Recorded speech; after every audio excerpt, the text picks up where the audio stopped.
Right now at 6, pressure mounts to end the strike and reach a deal. And we really want to just get our kids back in the classroom. Plus, the North Portland Church giving Indigenous people facing homelessness more than a place to stay. A place where families can connect with each other, support each other, and heal together. And past the stuffing, put away the screens. Thanksgiving 2023, at whatever age your kids are at, this only happens one time, so you want to be present for that. How to mindfully model good tech etiquette around the Thanksgiving table.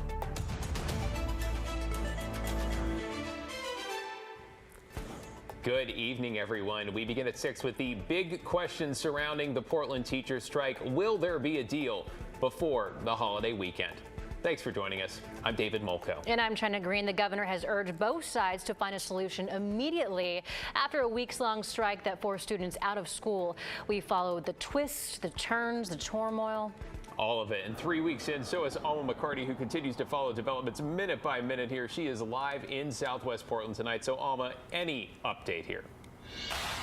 Yeah, David, China, at this point, we do not have an update, although we are expected to get one very shortly. Not sure what that's going to be, if there's a deal or no deal between the union and the district at this time. We do know that they've been in mediation pretty much all day. That started last night into the early morning hours, and they've been working virtually today, again, through that mediator on negotiations. And this follows a day of tension. Yesterday, there was a lot going on, from frustrated teachers who were blocking and marching across the Burnside Bridge to board members who said that they were targets of vandalism to, as you mentioned, Governor Tina Kotek stepping in and publicly saying it is time for both sides to work out a deal and get this done.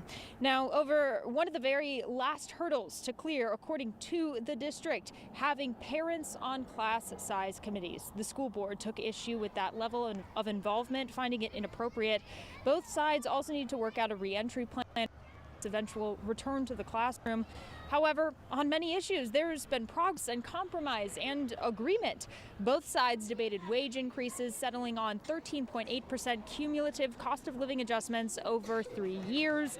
The district and the union also worked out deals for planning and prep time for teachers, mental health services, special education supports, and improvements to school buildings. When this strike began, teachers and administrators were quite far apart with their proposals, but they're much closer now. Teachers that we spoke to earlier today say they'd like to seal the deal. We're tired. We're tired.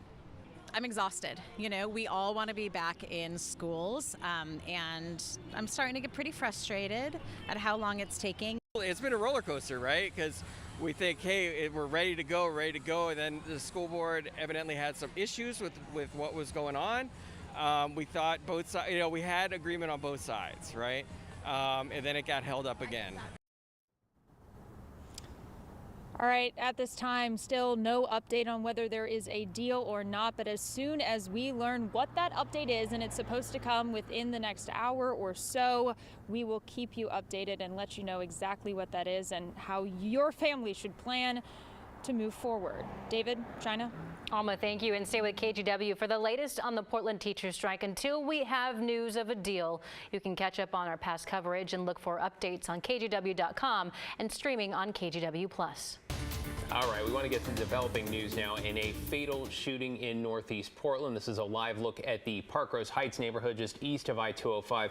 Here's what we know right now. Police say shots were fired around 4 this afternoon at an apartment complex near Northeast Weidler and 111th. Officers arrived to find a woman dead from a gunshot wound. The suspect or suspects got away. So far, there's no description of who may have been involved. There's also no information yet about the woman who died. Weidler is closed between 108th and 112th. We'll bring you any updates as we get them. All right, staying in Northeast Portland now. One person is dead after a shooting last night in the Cully neighborhood. Shots were fired at a house near Cully and 62nd. Police say they found a man dead and no sign of the shooter or shooters. No arrests have been made. If you have any information, you're asked to contact Portland Police. 3 people are in the hospital after their car crashed into a building and caught fire in the Kenton neighborhood overnight. It happened just after 2 a.m. when the car hit the corner of a building at Lombard and Brandon Avenue. The car became engulfed in flames that spread up the side of the building. Firefighters were able to put it out quickly after they arrived, but 2 of the people in the car were severely injured. The third had moderate injuries. The Marion County DA is asking Oregon's governor to revoke dozens of commutations that were granted by former Governor Kate Brown. The DA recommending that 57 convicted people should have their releases revoked. Governor Kotek has already revoked the commutation of Jesse Calhoun, the man investigators have reportedly linked to the deaths of 4 women in and around the Portland area. Calhoun, who's in prison right now on unrelated charges, told KGW he is not a killer. High school students in the Beaverton district can get a bit more sleep starting next year. The district announced changes to its bell schedule for all schools earlier this week. So high schoolers will start 30 minutes later at 8:45. All middle schoolers will start at 9:30. Early start and late start elementary will start 15 minutes early at 7:45 and 8:15. And then option and magnet schools like International School of Beaverton will now start almost an hour later at 8:15. And while not entirely unexpected, we have some disappointing news for skiers and snowboarders. Mount Bachelor has announced it will not open for the winter season this Friday as hoped. There just simply isn't enough snow yet. There is no opening date set at this time.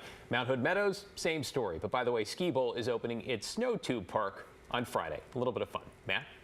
Thanks, David. That's right. And there is no snow in the forecast, in the immediate forecast. And here's why. A massive area of high pressure building over the northwest for a long, late November dry spell.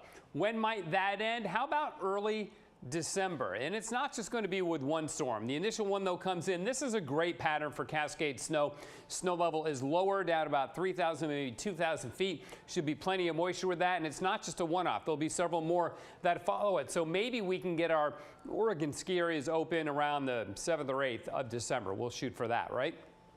In Portland right now, 50 degrees. The sky is clearing. And what an amazing run of weather for the holiday, including Friday down at Autzen Stadium in Eugene, where it'll be clear and cold for the Ducks and the Beavers and their fans. 37 at kickoff and down to freezing by the end of the day. So if you are going down to the game, just make sure you dress warmly for the festivities there. Tomorrow, little fog in the morning or frost, low of 38 in Portland, but down around freezing elsewhere in the valleys. But look at the sunshine, up to 51 degrees. Some valley fog tomorrow. Otherwise, we're clear. East winds come back. We've just got great weather through the weekend, guys. Layers and sunglasses. Who would have thought? Thanks so much, Matt. We are following up this evening on Measure 114 after a judge in Harney County ruled that what would have become one of the strictest gun control laws in the country violated Oregon state constitution. Let's get right to Ashley Graham, the newsroom, with new reaction and what comes next. Ashley? Yeah, China, David, the fight is definitely not over as state officials already plan to appeal this decision written by a circuit court judge in Harney County. The ballot initiative demands stricter gun laws by requiring federal criminal background checks, gun safety training, and banning the sale of magazines that hold more than 10 rounds. Judge Robert Raccio explained in his ruling the measure violates an Oregonian's right to bear arms and claims 114 does not increase public safety. Many gun owners across the state celebrated this decision. With Measure 114, from the beginning to the end, it was misleading, it was not organized, there were not the proper communications made to have this work, and we're happy that the ruling down in Harney County from Judge Raccio was favorable for our community. And as for Lift Every Voice Oregon, proponents of 114, they still believe Oregon voters want to see the measure implemented. Though they weren't able to go on camera today, we did receive a statement from Reverend Mark Knutson saying voters were clear that these life-saving policies should be the law in Oregon. We know these policies have been upheld by courts in other states, and though we anticipated Judge Raccio would rule the way he did, we have been preparing for the appellate process for some time now. Now, Attorney General Rosenblum says she plans to appeal the ruling, and Governor Tina Kotek voiced her support for an appeal. Coming up at 6:30 on The Story, Pat Doris will take a closer look at the judge's ruling and the rationale behind his decision. Thank you, Ashley. Appreciate that update. Let's get to our homeless crisis tonight. There is a new tiny home village in the works specifically geared toward indigenous families. It's happening after a North Portland church donated their land back to its native community. Blair Best reports. We're hoping to re-landscape a lot of things. When Shanoa Landry looks around this Northeast Portland church, she sees only good. I see the future, I see healing, and I'm a member of the Puyallup tribe, which is from Tacoma, Washington. She's also a community health worker at the Future Generations Collaborative, a Native community group that started more than a decade ago. And it has grown since then to really encompass all public health aspects for the Native community, including the need for housing. We experience disproportionately high rates of houselessness, and a lot of that is a direct result of colonization. Last week, a church group voted to give the former Laurelhurst Presbyterian Church and all of its land in Northeast Portland back to its native community. Soon, they'll turn it into a village for homeless indigenous families with young children. There will be about 10 tiny homes. Yeah, this is our playroom. We call it Chagu Manaki Sush. And the village itself will be named after one of their own. This is Agwe Barbie and kind of her story. This is an urgent need. We already have people asking us, when is Barbie's Village gonna open up, because I need a place right now. To speed things up, they asked Multnomah County for $5 million. They ended up getting $300,000. But it's not enough, because the building, which will be used for family gathering space and our early childhood programming, it needs a lot of repairs. Neighbors across the street are in favor of the village so far. I would love to be part of the solution to the problem instead of adding to the problem. I support it. I don't know all the details of how it'll play out, but yeah, I've seen what the city's done in other neighborhoods, and thus far seems pretty successful. I think any neighbor is a new neighbor, and it's a new unknown. Hopefully there is a positive impact. So there's still a lot of work that needs to be done, including building the tiny homes, but their focus right now is on fundraising, and their next event is coming up in December. In Northeast Portland, Blair Best, KGW News.